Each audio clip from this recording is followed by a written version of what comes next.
Today, I'd like to share 3 of my favorite breakfast recipes with you. These are perfect for a weekend brunch when you need something quick, easy, and delicious to feed a crowd. Today, we are going to be doing some delicious bread pudding with blueberries. And so bread pudding is the ultimate finish out the week, clean out your pantry, use up all your old bread scraps to make something delicious and easy for breakfast. It's just as good as French toast, but you don't have to slave over the stove trying to fry up all of those individual pieces of bread. Nope, you're just gonna throw it all in a casserole dish, throw it in the oven, go enjoy your family in the morning, enjoy your coffee, enjoy a shower or bath, whatever the heck you wanna do, something other than standing over the stove. And you are going to have a delicious, hearty breakfast or brunch. I'm also going to be showing you my #1 favorite, healthier sausage gravy over biscuits. Yeah, you can make that healthier. And no, this is not going to be using any weird processed chicken or turkey sausage products. Those are so high in sodium, they're so bad for your heart. I think it tastes just like regular sausage. The only difference is that it doesn't give you that nasty, heavy feeling. You know, the one that I'm talking about when you eat pork sausage. As delicious as it is, it just makes you feel awful after you eat it. No, this will make you feel energized and light, but satisfied, and much lower in sodium, much lower in fat, still very delicious. And finally, my 3rd recipe is going to be an egg recipe that I'm pretty sure you've never heard of before. It was actually a dish that my husband made for me before we got married. And when I first saw it, I was like, what is this? And I was like, I don't know if I'm gonna like this or not, but it ended up being my #1 favorite breakfast of all time. So I actually had him cook it because whenever we cook this dish in my house, that's something he does to treat me. He will make that breakfast for me whenever he wants to make me something a little special. So I am sharing his recipe with you today. All 3 of these recipes are quite a bit different, so this should give something for everyone. I have added chapters down in the description, so if you're interested in only certain recipes, you can skip forward to the section that interests you the most. All right, guys, so I am so excited to be sharing these 3 recipes with you. Let's get into the kitchen. To make this delicious bread pudding, I've just got about 9 to 10 slices in each one of these casserole dishes. That's about 20 slices total, along with some fresh blueberries. So I would like to mention and clarify here that I am making 2 casseroles, but you don't have to make 2 casseroles. The custard that I am about to give you the recipe for, you only need to make 1 quantity of that. I actually made 2 separate quantities so that I could film this for you. Because I am making 2 casseroles. So you saw my 2 casseroles in the first one. Each casserole has about 9 to 10 slices of bread. The custard that I'm about to show you is for only one of those casseroles. So if you're making 2 casseroles like I am, you're cooking a large quantity, you can double that custard recipe that I'm about to show you. And if you're just making 1 casserole, then you're going to need 9 to 10 slices of bread plus this exact custard recipe to go with that 1 casserole. All right, back to the bread pudding. We're going to whip up about 6 eggs for this kind of quantity. You can also cut this down, cut it in half, or multiply it if you need more. And so once we've got our eggs whipped, we're going to add the rest of the ingredients for our custard, which is going to be ground cinnamon to taste. I don't think I've ever added too much cinnamon, so just add it to your taste preference. I've never had a situation where I've added too much and I've been like, wow, this is too much cinnamon. So just add it according to your own taste. And then next is going to be the vanilla extract. Again, maybe like a spoon of this, like a teaspoon of it. Again, everything to taste. And go ahead and give it a quick mix. Brown sugar or other sweetener to taste, anywhere from like 1/3 of a cup up to 3/4 of a cup, however sweet you want it. Next, we're going to go in with 3 cups of milk. Remember, I am making enough to feed an army this morning. So if you want a smaller quantity, you can always just cut it in half or cut it down a bit. The amount can be completely customized to feed however many people you have to feed. We like to use this as leftovers for like a dessert. as well. My husband just absolutely loves this, so I do make this in a really large quantity. Finally, we're just going to pour that custard that we made over our bread mixture, making sure you push the bread pieces down into the custard to get everything moist. You don't want anything to dry out. And that's it. You're going to throw this in a 350-degree oven for probably about an hour and 15 minutes, hour and 30 at the most. Just keep an eye on it. And again, I actually made 2 full casserole dishes of this. This makes a really large quantity. It's perfect for brunch. It's so delicious. I hope you guys give this a shot. Next up is going to be our healthier sausage gravy over biscuits. I am going to be making my own high protein, low sodium biscuits because normal refrigerator biscuits are absolutely terrible for you. But if you are in more of a hurry and you don't want to make these from scratch, you can always buy the refrigerated biscuits from the store. Start by preheating your oven to 400 degrees Fahrenheit, and then we are going to make our own self-rising flour rather than investing money in the expensive self-rising flour from the grocery store, and it's also very difficult to find. And then when you find it, it's very expensive. It's super easy to make it yourself, and that way you can control the salt. So we're going to start by mixing 1 cup of regular all-purpose flour with 1.5 teaspoons of baking powder, and then we're just going to use about 1/8 of a teaspoon of salt.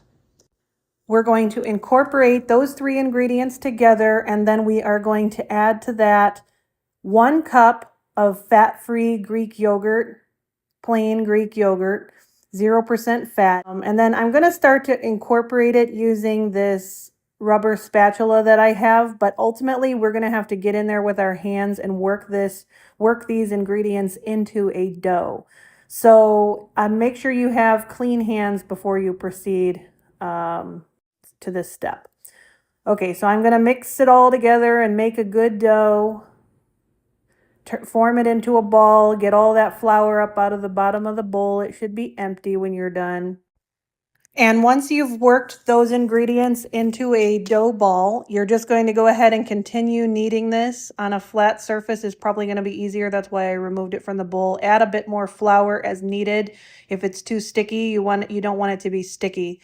You also don't want it to be dry, so just somewhere in the middle. But you're going to continue working this until it's smooth and it's consistent in texture throughout.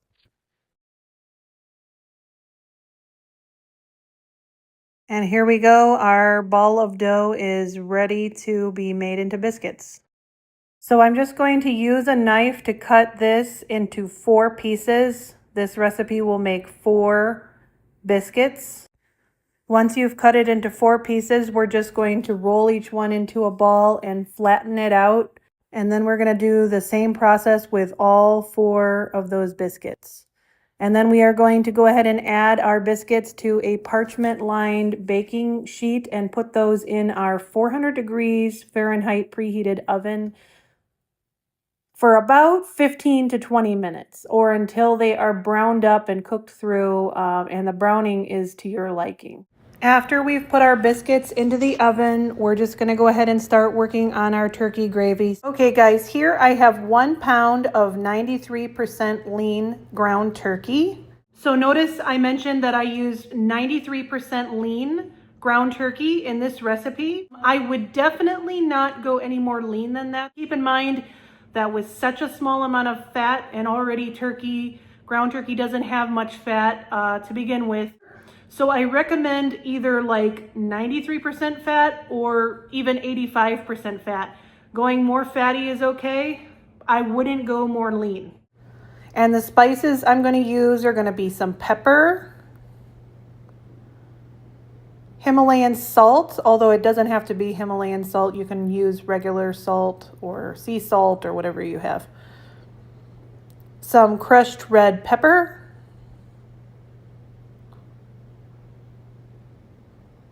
some ground sage, as well as some marjoram. Now this combination of spices is going to perfectly mask the turkey, just like ground sausage. It's going to feel like ground sausage. And then we're going to also put a little bit of onion. This is as finely diced as you can possibly make it. So I'm going to start by measuring out my spices into a bowl.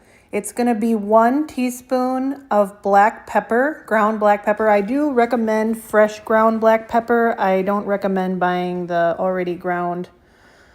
And I usually start with the pepper so that you can easily see in the bowl how much you have. Where you're grinding it out of your grinder, it's hard to tell until you see it. So I usually put that in first. And then you're going to put about a half a teaspoon of salt, about a half a teaspoon of marjoram. I'm going to just go ahead and add in my onions quick to my turkey. So you can put anywhere from a quarter to a half teaspoon of red pepper flakes. This is going to make it a little bit spicy, so if you've got a tummy that you can't handle spicy food, I would start with about a quarter teaspoon. But I put about a half teaspoon because I like my sausage to be pretty spicy.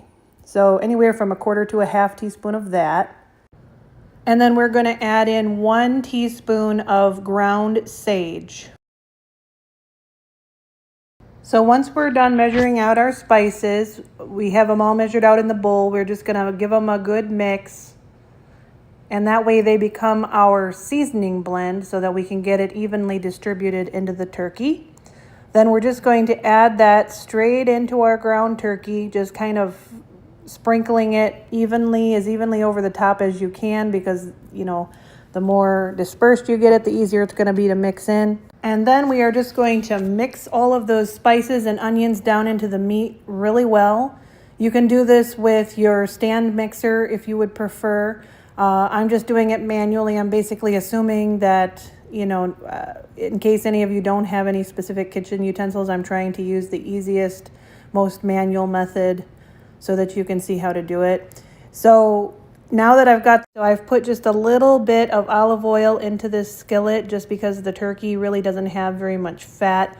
This is not a lot of olive oil. It will just add a very trace amount to each serving of the ground turkey that we're using.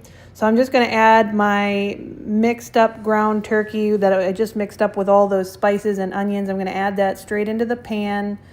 And then I'm going to break it down into little pieces with my spatula, you know, like you would, kind of like you would with ground beef. Just crumble it down into little pieces, whatever size chunks you want in your gravy. If you want it chunkier or you want it to be more ground down, just to whatever size is your preference.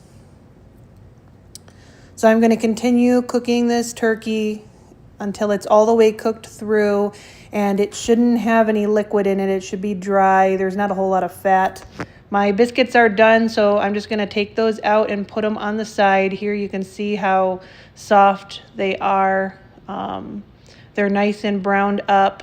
That's about the level of browning I like. That took close to 20 minutes. I think it was about 18 or 19 minutes that they were in there. And then we're just going to continue to brown off our turkey sausage, just get it all cooked through. I really wish you could smell this. It just smells so good.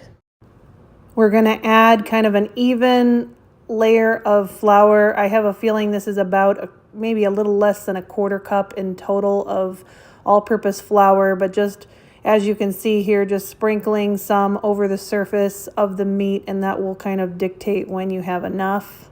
To kind of fry it all together with that meat, and you should keep incorporating the flour and the meat until you just about can't see the raw flour. It will kind of absorb whatever oil is in that turkey and whatever oil is still remaining in that pan. It will absorb it. And it will, as you can see, now you can't really see very much of the flour because it is well incorporated kind of into the surface of the meat. And that is exactly what you want. When you get it to this point, then you can just go ahead and add some milk. I prefer to use a fat-free or 1% milk because it is lower in fat. Here I'm using 1% milk. In this entire recipe, maybe 8 ounces of milk in there. It's not a whole lot. But it's just going to be a judgment call. Add a little bit of milk and mix it and let it thicken. You can always add milk later, but you can't take any back out. So just add the milk slowly and continue to stir, to keep all the lumps out, and just basically until it gets nice and thick. And then we're just going to give it a quick taste test and adjust the salt to your liking. And then you can just go ahead and mix it up again and make sure that salt is well incorporated and mixed throughout. And once you get your salt where you want it, I'm still just adjusting the texture with a little bit of additional milk. And that's all there is to that recipe. Enjoy. And our third recipe is going to be the one that I'm most excited to share with you, which is the one that my husband made for me before we got married. It's become one of our favorite breakfasts. Start by sauteing some diced onion in a pan, and then I have about 4 medium-sized tomatoes and 7 eggs. Once our onions are starting to get just a little bit caramelized and soft, we're going to add in all of those 4 tomatoes that we diced up, and we're going to simmer this until it becomes very soft. As you can see here, my husband is just adding some water to it until the texture looks about like this. Next, we'll go ahead and mix up our eggs in a separate bowl. That's 7 eggs. We're just going to give them a quick scramble. And then we're going to go ahead and add it into our tomatoes. And then we're just going to cook this mixture together until our eggs are fully cooked like this. And then we are going to allow it to simmer for just a while longer, and that is going to basically allow the water, the liquid from the tomato and all that water to release. As you can see here, the liquids is starting to release from the cooked egg. And that's it, folks. This is done. My husband likes less juice. I like all the juice, so he gives me the majority of the juice most of the time, I guess because he loves me. And then we serve this Mexican style, gee, imagine that, with some corn tortillas, as well as some fresh queso fresco and avocado and salsa to garnish. All right, guys, I hope you enjoyed this. I hope you give these a try. Leave me a comment and let me know which one of these you plan to try first.